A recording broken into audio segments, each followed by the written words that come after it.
નમસ્તે મિત્રો.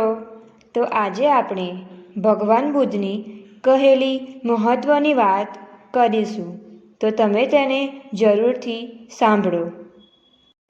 આપણે મુશ્કેલીઓમાંથી ઉપર કેવી રીતે ઉઠીએ છીએ અથવા નિરાશામાંથી બહાર કેમ નીકળીએ છીએ? આ વિશ્વમાં મોટાભાગના માણસો તેમના સપનાઓને સાકાર કરવા માટે ઊંચી અપેક્ષાઓ લઈને જન્મે છે. જો આપણે વિકાસ માટે ઝંખતા હોઈએ પણ પોતાની જાતને પ્રતિકૂળ પરિસ્થિતિમાં પડતી જાણીએ તો આ ગર્તામાંથી બહાર નીકળવાના કયા પગલાઓ લેવા જોઈએ? સૌપ્રથમ મને તમને યાદ કરાવવું ગમશે કે અખંડ શક્તિનો ઝરો તમારા અંતરમાં રહેલો છે. આત્મા ચૈતન્ય એ ડુંગળી જેવું છે. બીજા શબ્દોમાં કહું કે એની રચના અનેક પળમાં થયેલી છે અને અંતરતમ બૃહદ ઈશ્વર સાથે સીધું જોડાયેલું છે, જે આખા વિશ્વનું સંચાલન કરે છે. આ અંતરતમ ચૈતન્ય તમને અનહદ અમેય પ્રકાશ અને સ્થિતિસ્થાપકતા પૂરું પાડવાનું સાધન છે.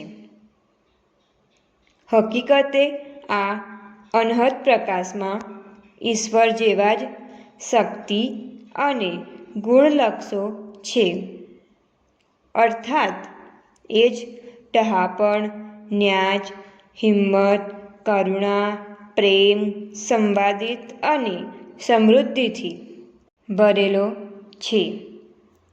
એટલે તમે જ્યારે વિપરીત પરિસ્થિતિમાં તમારી જાતને જુઓ તે વખતે બધું ભૂલી જઈને તમારા સાચા સ્વને યાદ કરો. તમારા જરૂરી અનહદ આંતરશક્તિ છે એ માટે જાગૃત રહો. આ યાદ કરશો એટલે તમારા ચૈતન્યમાં રહેલી અસીમ શક્તિ તમને ઉપયોગ કરવા માટે રજા આપશે. ખરેખર શું છે કે તમે બધાએ તમારા મનનું ઢાંકણું ઉઘાડ્યું નથી.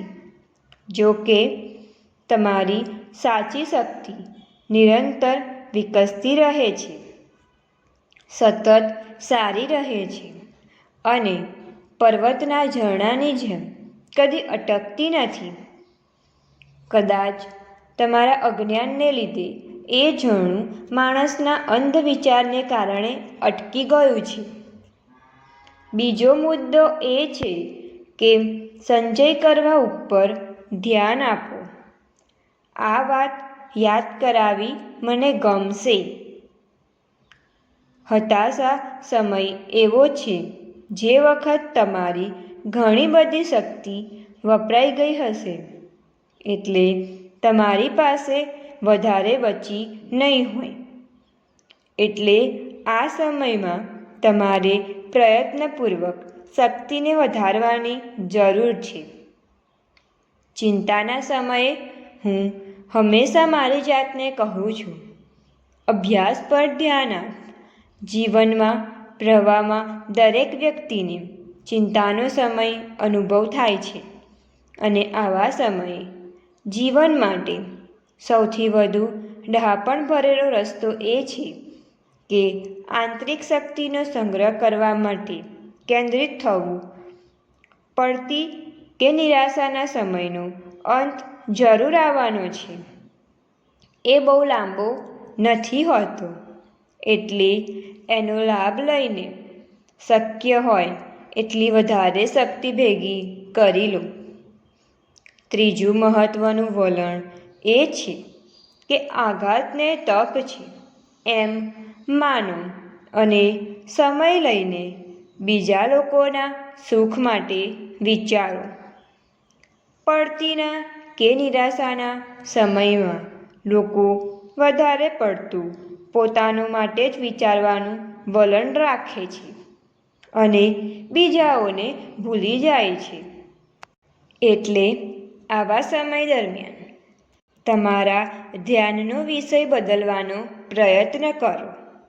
બીજાઓને સુખી કેવી રીતે કરવા એ વિશે વિચારો. નિરાશા કે મંદીના સમયને પાર કરવા માટે બીજાઓને ખુશ રાખવાનો પ્રયત્ન કરો. એમ કહેવું વધારે પડતું નથી.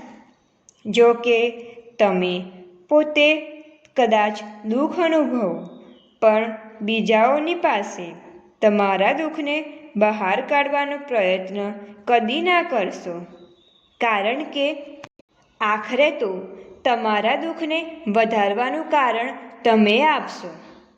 જો કે તમે દુઃખી હો તો બીજાને આનંદ આપવાનો પ્રયત્ન કેમ ના કરવું?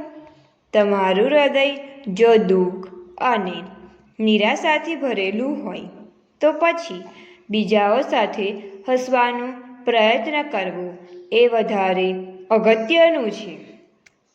આ રસ્તા ઉપર આગળ વધશો તો ખાતરીપૂર્વક તમે તમારા નિરાશાના દિવસોમાંથી બહાર જરૂરથી આવી શકશો.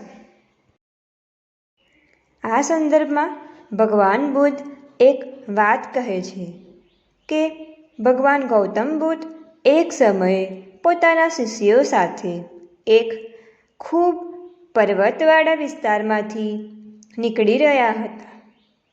આવા પહાડી વિસ્તારમાંથી નીકળતા સમયે એક શિષ્યના મનમાં પ્રશ્ન થયો અને તેણે ભગવાન બુદ્ધને સવાલ કર્યો કે આ મજબૂત શિલાઓ કરતાં પણ કોઈ વધુ શક્તિશાળી છે?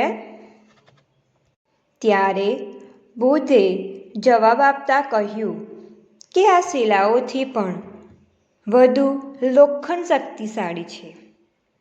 જ્યારે લોખંડના પ્રહારથી મોટી મોટી ચટ્ટાન પણ તૂટી શકે છે, ત્યારે શિષ્યે કહ્યું, તો લોખંડ વધુ શક્તિશાળી છે?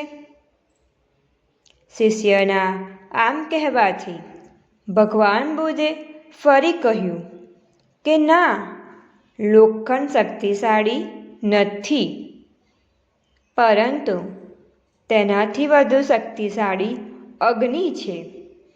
કારણ કે અગ્નિ લોખંડને ઓગાળી નાખે છે. તો ફરી શિષ્યએ કહ્યું, તો તેનો અર્થ એ છે કે અગ્નિ સૌથી વધુ શક્તિશાળી છે? ત્યારે ભગવાન બુદ્ધ હસ્યા અને પછી જવાબ આપ્યો કે ના, અગ્નિ શક્તિશાળી નથી, પરંતુ જળ એટલે કે પાણી શક્તિશાળી છે. કારણ કે પાણી અગ્નિને ઠંડી કરી નાખે છે. આમ કહેવાથી શિષ્ય વિચારમાં પડી ગયો. ત્યારે શિષ્યની જિજ્ઞાસા શાંત કરવા માટે બુદ્ધે ફરી કહ્યું કે પાણી પણ શક્તિશાળી નથી, કારણ કે પાણીની દિશા વાયુ બદલી નાખે છે.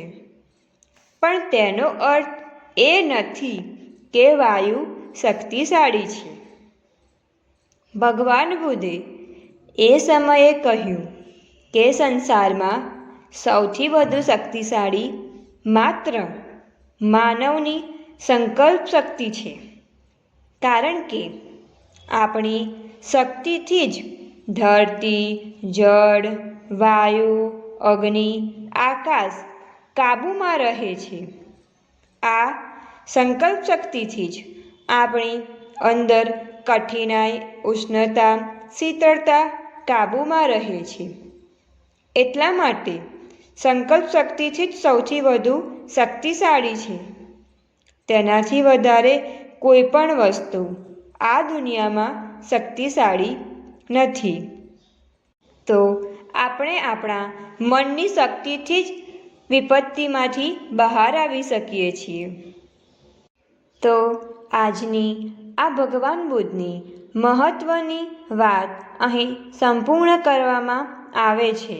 તો તમે અમારી ચેનલને લાઈક, શેર એન્ડ સબસ્ક્રાઈબ જરૂરથી કરો.